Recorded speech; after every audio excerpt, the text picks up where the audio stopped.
नमस्कार दोस्तों, शिक्षा सोपान एकेडमी के ऑनलाइन एजुकेशन प्लेटफॉर्म में आपका एक बार फिर से स्वागत है। हम ऐसी आशा करते हैं कि आपकी टेंथ की जो स्टडी है वो बहुत अच्छी चल रही है और आपका जो जुलाई का मंथ है वो लगभग एंड की ओर है। और आप इस समय जो स्टूडेंट पढ़ने वाले हैं वो लगभग अपनी पढ़ाई के प्रति सचेत हैं, सजग हैं और अपनी पढ़ाई कर रहे हैं। तो हमारा दूसरा चैप्टर जो है तुलसीदास, राम लक्ष्मण परशुराम संवाद, जो हमारा चैप्टर का नाम है, वो हम आज पढ़ने वाले हैं। तुलसीदास जी का कवि परिचय हमने पिछली वीडियो में देख लिया है। अब हम आज इसकी व्याख्या करेंगे, पढ़ेंगे, इसका अर्थ पढ़ेंगे, भावार्थ पढ़ेंगे। तो सबसे पहले हम पाठ का परिचय पढ़ेंगे, क्योंकि पाठ का परिचय इसलिए जरूरी होता है कि काफी बार क्वेश्चन जो छोटे निकल के आते हैं वो पाठ के परिचय में से पेपर जो बनाने वाला है वो पाठ के परिचय में से आपके क्वेश्चन ले लेता है। तो सबसे पहले अपन का जो क्वेश्चन है इसको आप अंडरलाइन कर लेना, यहाँ से यहाँ तक। ये क्वेश्चन पहले पूछा गया है कि राम लक्ष्मण परशुराम संवाद रामचरितमानस के किस कांड से लिया गया है। ठीक है ना, तो अपन को ये ध्यान रखना है, ये बाल कांड से लिया गया है। किससे लिया गया है? ये बाल कांड से लिया गया है। और इसमें वर्णन है सीता स्वयंवर में राम द्वारा शिव धनुष भंग करने के बाद मुनि परशुराम को जब ये समाचार मिला तो वे क्रोधित होकर वहां पर आते हैं। शिव धनुष को खंडित देखकर वे आपे से बाहर हो जाते हैं। राम के विनय और विश्वामित्र के समझाने पर तथा राम की शक्ति परीक्षा लेकर अंततः उनका गुस्सा शांत होता है। जब सीता स्वयंवर का समय था तो सीता के स्वयंवर में एक शर्त रखी गई थी कि जो शिव के धनुष को पर प्रत्यंचा जो चढ़ाएगा उसके साथ में सीता जी की शादी की जाएगी। तो यहाँ पर भगवान राम ने उस धनुष को उठाया और उनसे वो टूट जाता है। तो जैसे ही उनको समाचार मिलता है परशुराम जी को, तो परशुराम जी वहां पर सभा में आते हैं और वो बहुत क्रोधित होते हैं। तो अंत में विश्वामित्र के द्वारा उनको समझाया गया, भगवान राम ने भी उनको विनम्रता से अपना परिचय दिया, समझाया, तब जाकर के उन्होंने राम की शक्ति परीक्षा ली और उसके बाद में वो उनका गुस्सा शांत हुआ। यहाँ पर इस बीच में राम लक्ष्मण और परशुराम, इनके बीच में जो संवाद हुआ है वो हमारे यहाँ पर आपको लिया गया है। परशुराम जी के जो क्रोध भरे वाक्य, उनके जो लक्ष्मण है वो व्यंग वचनों से इनका उत्तर देते हैं। और प्रसंग की ये विशेषता कि लक्ष्मण की वीर रस से पगी व्यंग्योक्तियां और व्यंजना शैली की सरस अभिव्यक्ति यहाँ पर हुई है। वीर रस से, यहाँ पर वीर रस का प्रयोग किया गया है इस चैप्टर के अंदर। तो ये अपन को इसमें मुख्य रूप से जो प्रश्न आपका बनने वाला है वो आपका ये है कि राम लक्ष्मण परशुराम संवाद जो आपका चैप्टर है ये रामचरितमानस के किस खंड से लिया गया है, किस कांड से लिया गया है। तो अपन यहाँ पर सबसे पहले हमारे सामने यहाँ पर आपको दिख रहा है राम लक्ष्मण परशुराम संवाद चैप्टर, और उसका जो पहला खंड है, पहला पार्ट है, पहली कड़ी है, वो अपन यहाँ पर देखेंगे। ऐसे आपके पूरे चैप्टर के अंदर ऐसे 3 पार्ट है। ठीक है न? इसमें आपको 1 2 3 4 5 6 7 8 चौपाई और एक दोहा यहाँ पर अपन को मिलेगा। ये जो सब हैं ये आपकी चौपाई छंद है।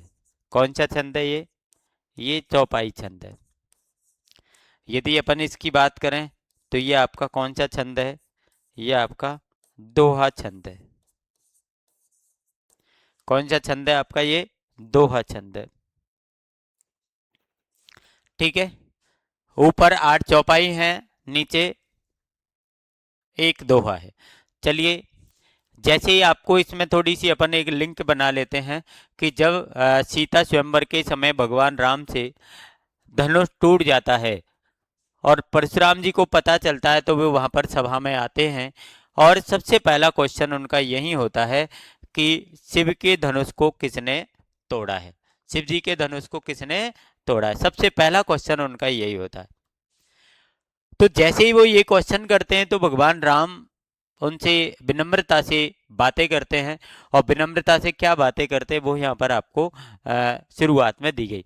देखिए, नाथ शंभु धनु भंज निहारा होए केउ एक दास तुम्हारा। भगवान राम विनम्रता से कहते हैं कि नाथ, नाथ यहाँ पर स्वामी को कहते हैं, तो स्वामी यहाँ पर परशुराम जी के लिए वो संबोधित कर रहे हैं। शंभुधनु, शंभुधनु ये शिव धनुष के लिए आया है। शंभुधनु का मतलब क्या हो गया आपका? शिव धनुष। भंजनिहारा मतलब तोड़ना, है ना। होयु, केऊ, कोई,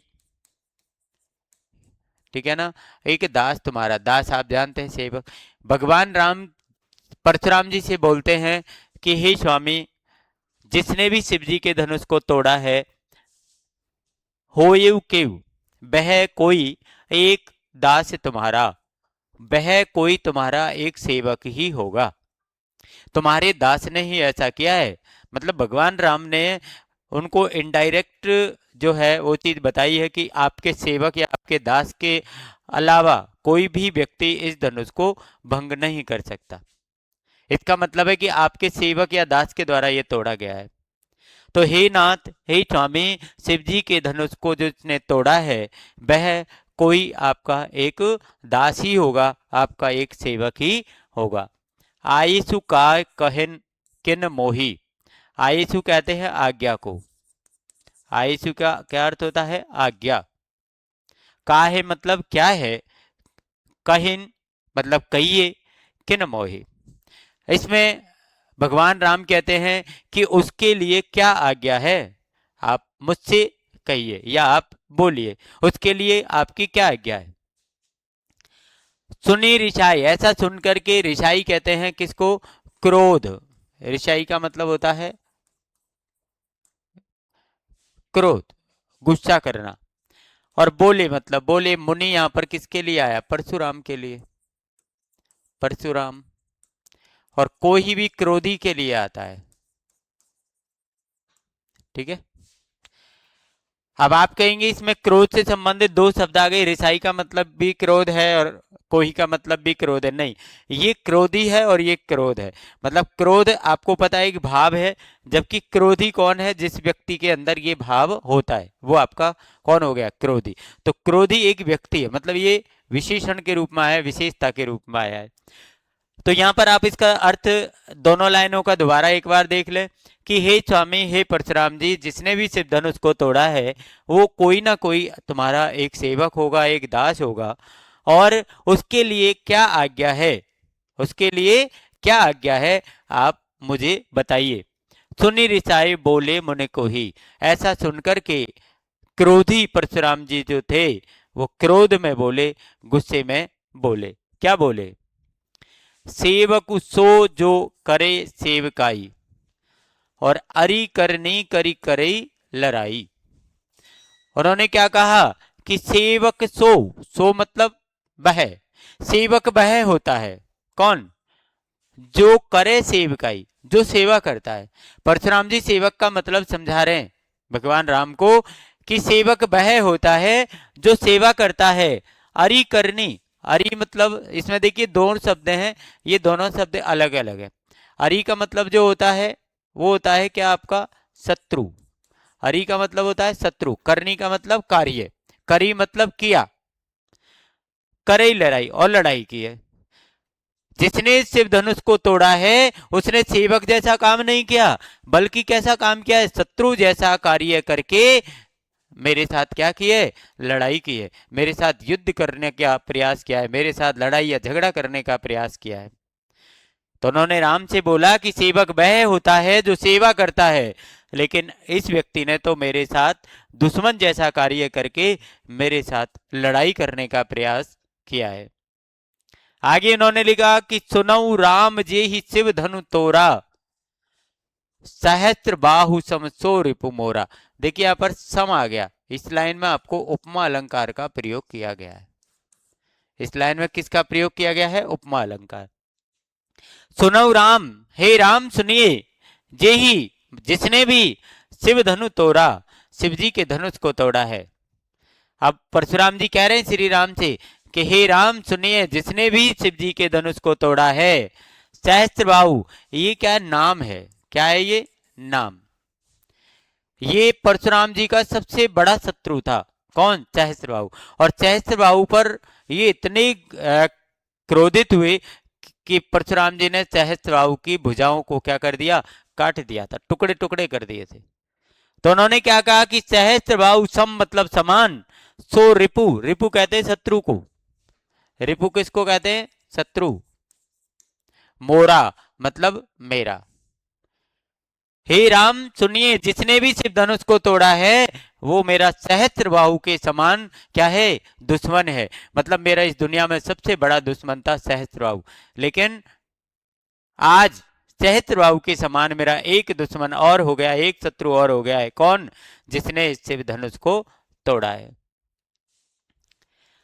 सो बिलगाऊ बिहाई समाजा, इसलिए मैं कहता हूं कि वो एक राजाओं के समाज से बाहर आ जाए, राजाओं की समाज से, क्योंकि कोई ना कोई जिसने भी शिव धनुष को तोड़ा है तो वो यहीं पर बैठा है। सभी राजाओं की सभा थी, वो बहुत बड़े बड़े वहां पर शक्तिशाली योद्धा राजा वहां पर सीता के स्वयंवर में आए हुए थे।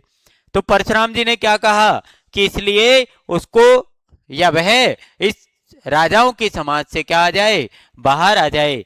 नैते मारे जे हे सब राजा, नहीं तो यहां पर बैठे हुए सभी राजा मारे जाएंगे।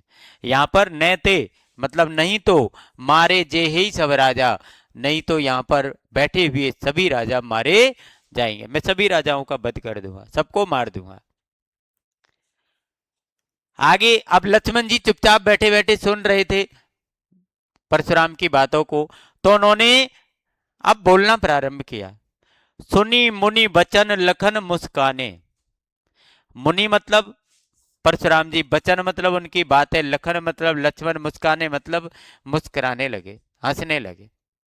परशुराम की ऐसी बातें सुनकर के लक्ष्मण जी मुस्कुराने लगे और बोले, परशु धरई अभिमाने, परशु धरई, परशु को धारण करने वाला अर्थात परशुराम, परशु को धारण करने वाला कौन हो गया, परशुराम। बोले परशु धरई अभिमाने, और परशुराम जी का अनादर करते हुए बोले।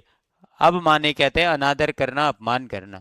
परशुराम जी का अपमान अनादर करते हुए बोले। क्या बोले कि बहु धनवी तोरी लड़काई, लड़काई कहते हैं अपन बचपन को, लड़काई किसको कहते हैं, बचपन, लड़काई किसको कहते हैं, बचपन। और धनुई, ये धनुष ही होता है, लेकिन धनुई क्या होती है, छोटी होती है, धनुष का छोटा धनुष बोल सकते हो आप। बहु मतलब अनेक, धनुई मतलब छोटे धनुष, तोरी मतलब तोड़ दिए, लड़काई मतलब बचपन में। लक्ष्मण जी कह रहे कि बचपन में हमने बहुत सारे धनुष तोड़ दिए। और कबहू ने असी ऋषि की नहीं गुस्साई, कबहू ने असी ऋषि की नहीं गुस्साई, ऋषि कहते हैं गुस्सा को, असी मतलब ऐसी, गोसाई यहाँ पर परशुराम जी के लिए आया है। गोसाई किसके लिए आया है, परशुराम जी के लिए। आपने कभी भी ऐसा गुस्सा नहीं किया, हमने बचपन में बहुत सारे धनुष तोड़ दिए, लेकिन आपने कभी ऐसा गुस्सा नहीं किया। यही धनु पर ममता के हेतु, हेतु कहते हैं आपको पता है, कारण, उद्देश्य। इस धनुष पर आपका इतना प्रेम क्यों है, ऐसा क्या कारण है। यही धनु मतलब इस धनुष पर ममता के ही हेतु, के ही मतलब किस, हेतु मतलब कारण। इस धनुष पर आपका इतना प्रेम किस कारण है, क्यों है। और सुनी मतलब ऐसा सुनकर, रिसाई मतलब क्रोधित होकर, कहे भृगुकुल केतु, भृगुकुल केतु भी यहाँ पर परशुराम जी के लिए आया है। ऐसा सुनकर और परशुराम जी बहुत गुस्सा करते हैं और गुस्सा में बोलते हैं। क्या बोलते हैं, रे नृप बालक, नृप कहते हैं राजा को और बालक कहते हैं उनके पुत्र को, तो इसका मतलब हो गया राजकुमार। क्या मतलब हो गया इसका, राजकुमार। और राजकुमार कौन, लक्ष्मण। काल बच, काल कहते हैं मृत्यु को, है ना, काल कहते हैं मृत्यु, और बस का मतलब हो गया नियंत्रण। और बोलत तोई ने समार, संभालने का मतलब भी कंट्रोल होता है, नियंत्रण होता है। हे राजकुमार, कालवश तुम मृत्यु के नियंत्रण में आ चुके हो, तुम्हारी मृत्यु निकट है। बोलत तोई ने समार, इसलिए तुम्हारी वाणी पर तुम्हारा नियंत्रण नहीं है। तुम जो बोल रहे हो वो संभाल कर नहीं बोल रहे हो, सोच समझ कर नहीं बोल रहे हो, क्योंकि ऐसा कहा जाता है कि विनाश काले विपरीत बुद्धि। तो तुम्हारा विनाश नजदीक है, इसलिए तुम्हारी बुद्धि उल्टी हो गई है। और धनु ही सम त्रिपुरारि धनु विदित सकल संसार। धनु ही कहते हैं, जो आपने यहाँ पर पढ़ लिया है, छोटे धनुष। ये जो छोटे धनुषों की तुम बात कर रहे हो, ये त्रिपुरारि धनु शिव शिव धनुष के लिए आया है। त्रिपुरारि धनु किसके लिए आया है? शिव धनुष। त्रिपुरारि मतलब क्या होता है? शिव, और धनु माने धनुष, शिव धनुष। तो जो तुम धनुई की बात कर रहे हैं, छोटे धनुषों की बात कर रहे हैं, ये त्रिपुरार धनु, ये शिवजी का धनुष उनके समान नहीं है। विदित सकल संसार, इस बात को सारा संसार जानता है। इस बात को सारा संसार जानता है कि जो तुमने छोटे छोटे धनुष तोड़े हैं, उससे ये धनुष बहुत अलग है, ये शिवजी का धनुष है। ठीक है, तो ये पूरा पैराग्राफ मुझे लगता है कि आपको ये समझ में आया होगा, और आप इसको थोड़ा सा रिवाइज करेंगे तो आपको आराम से ये यहाँ पर समझ में आ जाएगा, कोई दिक्कत आपको इसमें नहीं होगी।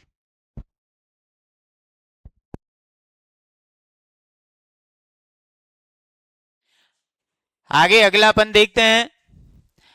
लखन कहा हसी हमरे जाना, और सुनऊ देव सब धनुष समाना। सुनऊ देव सब धनुष समाना। अब लक्ष्मण जी देखिए हमेशा हंसकर बात करते व्यंग में, परशुराम जी को गुस्सा दिलाते हैं, उनके गुस्सा को ज्यादा बढ़ाते हैं। तो परशुराम जी गुस्से में और लक्ष्मण जी व्यंग में। तो लखन कहा हंसी हमरे जाना, लक्ष्मण जी ने हंसकर कहा कि हमरे जाना, हम तो ऐसा जानते हैं। और सुनऊ देव सब धनुष समाना, देव यहां पर परशुराम जी के लिए आया कि हे परशुराम जी, हमने तो ऐसा सुना है कि सभी धनुष कैसे होते हैं? समान होते हैं। धनुष कोई सा भी हो, सभी धनुष कैसे होते हैं? समान होते हैं। लखन कहा हंसी हमरे जाना, और सुनो देव सब धनुष समाना। लक्ष्मण जी हंस करके कहते हैं कि हे परशुराम जी, हमने ऐसा सुना है कि सभी धनुष समान होते हैं। और काच थी लाभ जून धनु तोरे, क्षति मतलब होता है हानि, और लाभु मतलब होता है लाभ, है ना। और जून का मतलब होता है पुराना या कमजोर, पुराना या कमजोर भी अपन इसको लिख सकते हैं। काछति लाभ जून धनु तोरे, इस पुराने और कमजोर धनुष को तोड़ने से हमें क्या लाभ हुआ और आपको क्या हानि हो गई? कहने का मतलब इस पुराने धनुष को तोड़ने से, कमजोर धनुष को तोड़ने से हमें क्या लाभ और क्या हानि हो गई? देखा राम नयन के भोरे, देखिए नयन आंख को कहते हैं, लेकिन यहां पर नए के लिए आया है। और भोरे कहते हैं भ्रम को, संदेह, भ्रम। भगवान राम ने इस धनुष को नया धनुष समझा था। भगवान राम को इस धनुष के बारे में ये भ्रम था कि ये धनुष नया है, इसलिए उन्होंने क्या कर दिया? इसको हाथ लगाया, इसको उठाया, ये टूट गया। तो काछती लाभ जून धनु तोरे, और देखा राम नयन के भोरे। हे परशुराम जी, इस पुराने और कमजोर धनुष को तोड़ने से हमें क्या हानि लाभ है? भगवान राम ने तो इसको नया धनुष समझ करके और इसको देखा था। देखा राम नयन के भोरे, नया धनुष समझ करके इसको देख लिया था। लेकिन क्या हुआ? छुअत टूट रघुपति न दोषु। छुअत स्पर्श करते ही, टूट मतलब टूट गया, रघुपति न दोषु, इसमें भगवान राम का कोई दोष नहीं है। ये धनुष तो छूते ही टूट गया, इसमें भगवान राम का कोई दोष नहीं है। और मुनि बिनु काज करई कतरोसु, देखिए यहाँ पर कै, यहाँ पर आप अनुप्रास अलंकार भी लिख सकते हो।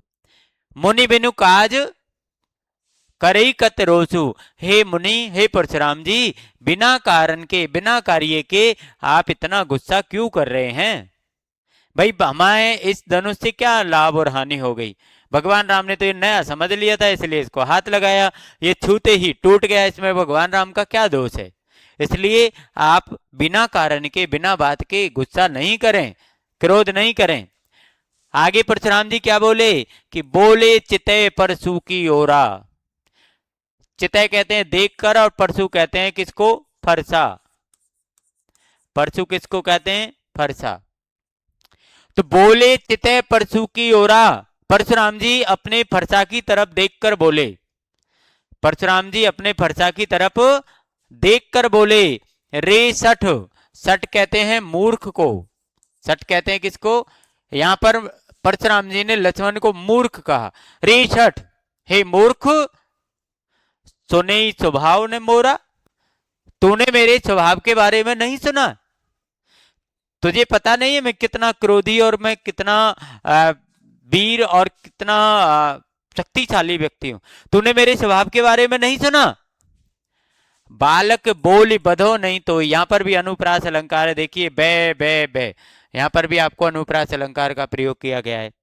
बालक बोली बधो नहीं तो ही, बालक बोली मतलब जानकर, बधो मतलब मारना, वध करना, नहीं तो ही तुम्हारा, और नहीं मतलब नहीं। मैं तुमको बालक जानकर और तुम्हारा वध नहीं कर रहा हूं, बालक जानकर तुम्हें छोड़ रहा हूं मैं। केवल मुनि जड़ जानई मोही, तुम मुझे केवल संत मुनि ऋषि, केवल मुनि मत समझना, तुम मुझे केवल मुनि ही मत समझना, मैं तो वीर योद्धा हूं।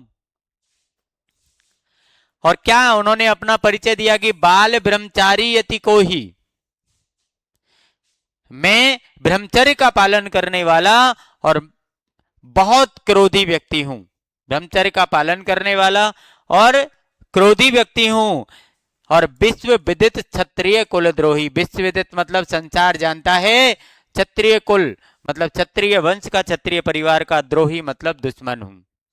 इस बात को सारा संसार जानता है कि मैं क्षत्रिय वंश जो है उसका मैं क्या हूं, पहले से ही दुश्मन हूं।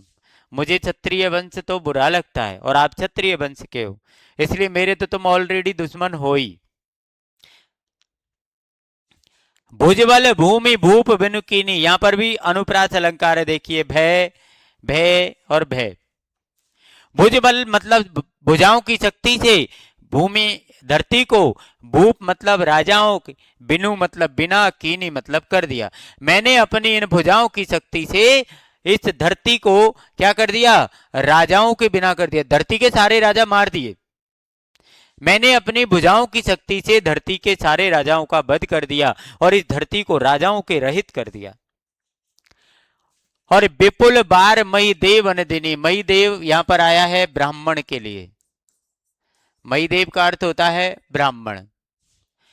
विपुल बार अनेक बार, अनेक बार मही देवन दीनी, अनेक बार मैंने इसे ब्राह्मणों को दे दिया, अनेक बार मैंने इसको ब्राह्मणों को दे दिया। सहस्त्र बाहु भुज छेद निहारा, और परशु बिलोक महीप कुमारा, महीप कुमारा यहां पर लक्ष्मण जी के लिए आया है। महीप माने क्या होता है, राजा होता है, कुमारा मतलब कुमार, उसका पुत्र, बिलोक मतलब देखना, परशु मतलब फरसा, जो पहले ऊपर बता दिया आपको। क्या कहा उन्होंने, परशु बिलोप बिलोक महीप कुमारा, हे राजा के पुत्र, हे राजकुमार, तुम मेरे इस फरसा को देखिए, क्या कर दिया इसने, सहस्त्र बाहु भुज छेद निहारा, इस फरसा ने सहस्त्र बाहु की भुजाओं को क्या कर दिया था, काट दिया था, उसके टुकड़े टुकड़े कर दिए थे। इस फरसा को देख ले एक बार, लक्ष्मण जी से कह रहे परशुराम जी, इस फरसा को एक बार देख लो, इसने सहस्त्र बाहु की भुजाओं का क्या कर दिया, टुकड़े टुकड़े कर दिए। मात पितई जन सोच बस करसी महिष किशोर, अब देखो ये महिष किशोर आया, ये भी लक्ष्मण जी के लिए आया है। महिष का मतलब क्या होता है, मही प्लस ईश मतलब वही राजा, और किशोर का मतलब पुत्र, तो ये लक्ष्मण जी के लिए आया है। मात पितई जन सोच बस, यहां पर परशुराम जी कह रहे हैं कि तुम माता पिता को क्यों शोक में डालते हो, क्योंकि मैं तुम्हारा वध कर दूंगा, मुझसे तुम लड़ाई कर रहे हो तो मैं तुम्हारा वध कर दूंगा, तुम्हारे माता पिता शोक ग्रस्त हो जाएंगे। तुम अपने माता पिता को क्यों शोक में डालना चाहते हो? करसी महिष कुचोर, मतलब हे राजकुमार, हे राजकुमार तुम अपने माता पिता को क्यों शोक में डालना चाहते हो? गर्भण के अर्भक दलन परशु मोर अति घोर। अर्भक कहते हैं किसको? शिशु को कहते हैं जो गर्भ में पल रहा होता है। इन्होंने क्या कहा कि परशु मतलब फरसा, मोर मतलब मेरा, अति मतलब बहुत, घोर मतलब गर्जना। मेरे फरसा की आवाज या गर्जना मात्र से ही गर्भ में पल रहे शिशु भी नष्ट हो जाते हैं, दलन हो जाता है उनका, नष्ट हो जाते हैं। मेरा यदि फरसा जो है इसकी आवाज आ जाए, इसकी गर्जना हो जाए, तो इस गर्जना मात्र से गर्भ में पल रहे शिशु का वध हो जाता है, मतलब वो नष्ट हो जाता है। तो तुम तो मेरे सामने जीवित खड़े हो भाई, तुम तो मेरे सामने जीवित खड़े हो। तो ये आपका यहाँ तक पैराग्राफ जो है पूरा दूसरा आपका खत्म हो जाता है, जिसमें वही आपकी 3, 6, 2, 8 आपकी चौपाई है, एक आपका क्या है? दोहा है, एक आपका क्या है? दोहा है।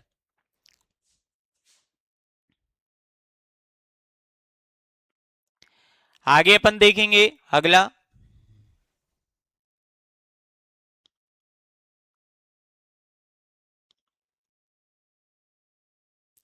चलिए अगला देखते हैं।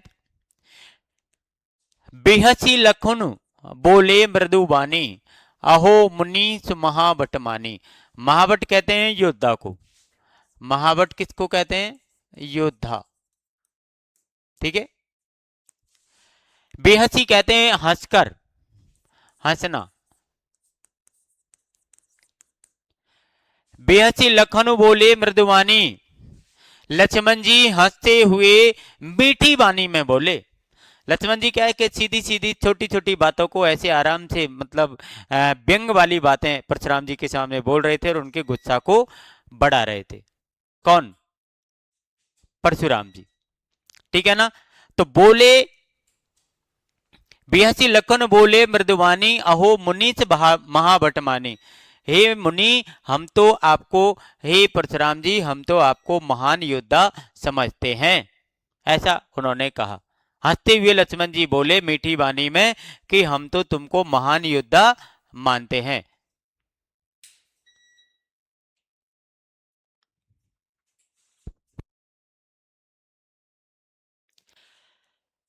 तो बेहसी लखन बोले मृदुवानी, अहो मुनीस महाबट मानी। हंसते हुए लक्ष्मण जी मीठी वाणी में बोले कि अहो मुनीस महाबट मानी, कि अरे मुनि, अरे परशुराम जी हम तो आपको महान योद्धा मानते हैं।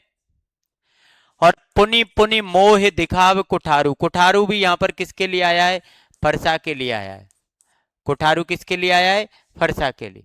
पुनि पुनि मतलब बार बार, मोही मतलब मुझे, दिखाव मतलब दिखा रहे हो, कुठारू मतलब फरसा। तुम मुझे बार बार इस फरसा को दिखा रहे हो, तुम मुझे बार बार फरसा को दिखा रहे हो। तो यहाँ पर पुनि पुनि आने के कारण पुनरुक्ति प्रकाश अलंकार भी आपको देखने को मिल रहा है। और चहते उड़ावन फूक पहाड़ू, आप फूक से पहाड़ को उड़ाना चाहते हैं, आप फूक से पहाड़ को उड़ाना चाहते हैं। इस लाइन को आप अंडरलाइन कर लेना, ये परीक्षा की दृष्टि से भी क्या है, ये लाइन इंपॉर्टेंट रहती है। काफी बार परीक्षा में पूछा जाता है कि इस पंक्ति में क्या व्यंग है, या इस पंक्ति में आपसे कोई प्रतीक पूछ लेगा। तो इसमें जो फूक है वो परशुराम जी की वीरता है, पराक्रम है, और पहाड़ इसमें लक्ष्मण जी है, ठीक है। तो आप फूक से पहाड़ को उड़ाना चाहते हैं। यहाँ कुंबड़वतिया को नाही, ये क्या है? छुई मुई के वृक्ष कहते हैं इसको, छुई मुई। छुई मुई को आपने देखा होगा, जैसे हम स्पर्श करते तो वो सिकुड़ जाती है। तो परशुराम जी से कहते हैं लक्ष्मण, क्या कहते हैं कि यहाँ पर कोई छुई मुई का पौधा नहीं है, हम छुई मुई का पौधा नहीं है। जे तरजनी देख मर जाए, तरजनी कहते हैं उंगली को, लेकिन कौन सी उंगली? ये वाली, ये तरजनी उंगली है हमारी।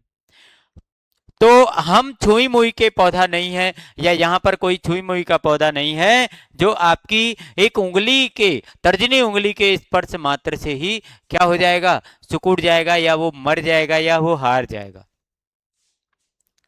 देख कुठारू, कुठारू वही फरसा के लिए आया है। और सरासन बाना, सरासन किसको कहते हैं? धनुष को कहते हैं। सरासन किसको कहते हैं? धनुष को। और बाणा मतलब बाण। देख कुठारू सरासन बाना, लक्ष्मण जी कह रहे हैं कि मैंने तुम्हारे पास में फरसा और धनुष बाण देखे थे। मैंने तुम्हारे पास में फरसा धनुष बाण देखे थे, इसलिए मैं कछु कहा सहित अभिमाना, इसलिए मैंने आपसे कुछ अभिमान के साथ बातें कर ली। मैंने कुछ गर्व वाली बातें कर ली, मैंने कुछ अभिमान वाली बातें तुमसे कह दी, क्योंकि मैंने भी आपको, आपके पास में धनुष बाण फरसा वगैरह देखा, तो मैंने भी सोचा कि आप भी बहुत बड़े वीर योद्धा हैं। भृगुसुत समझी जनेऊ बिलोकी, भृगुसुत कहते हैं ब्राह्मण को, ब्राह्मण। समझी मतलब समझा, जनेऊ आप जानते हैं, बिलोकी मतलब देखकर। मैंने आपके शरीर पर जनेऊ देख करके ये पहचान कर ली कि आप क्या हैं? ब्राह्मण हैं। मैंने आपको ब्राह्मण समझा, मैंने आपको क्या समझा? ब्राह्मण समझा। और जो कछु कहो सहो ऋष रोकी, इसलिए तुम जो भी कह रहे हो मुझसे, ये सबको मैं सहो सहन कर रहा हूं। ऋष रोकी मतलब गुस्सा को रोक करके, मैं मेरे क्रोध को रोक करके, मेरी गुस्सा को रोक करके तुम्हारी सारी बातों को सुन रहा हूं और सहन कर रहा हूं, क्योंकि तुमको मैंने ब्राह्मण समझा। अब क्यों सहन कर रहा हूं? सुर मई सुर हरिजन अरु गाई, देखिए सुर कहते हैं किसको? देवता को कहते हैं। और महिसुर किसको कहते हैं? ब्राह्मण को कहते हैं। महिसुर मतलब इस धरती के मही के देवता, हरिजन मतलब भगवान के भक्त, अरु मतलब और, गाय मतलब गाय। यहां पर आपको 1 2 3 4 चीजें बताई गई हैं। एक तो सुर देवता, एक महिसुर ब्राह्मण, एक हरिजन भगवान के भक्त, और गाय। हमरे कुल इन पर न सुराई, सुराई कहते वीरता, हमारे कुल के लोग इन पर कभी वीरता नहीं दिखाते। हमारे वंश के जो लोग होते हैं, हमारे कुल के जो लोग होते हैं, वो कभी भी देवता, ब्राह्मण, भगवान के भक्त और गाय, इन पर वीरता का प्रदर्शन बिल्कुल नहीं करते हैं। क्यों नहीं करते हैं?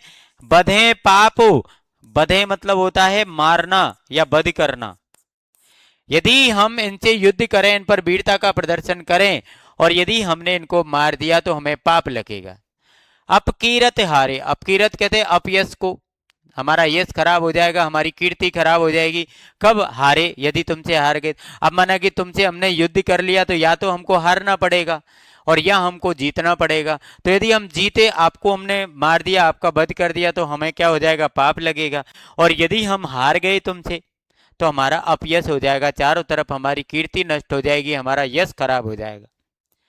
इसलिए पार मार तहूं पाप परई तुम्हारे, यदि तुम हमें मारोगे भी तो भी हम तुम्हारे पैरों में ही पड़ेंगे। लक्ष्मण जी ने कहा हम तो तुम्हारे दास की तरह ही रहेंगे, हम तुमसे युद्ध नहीं करेंगे, तुम हमें मारोगे, तुम हमें मारोगे, लेकिन हम तुम्हारे पैरों में ही पड़ेंगे।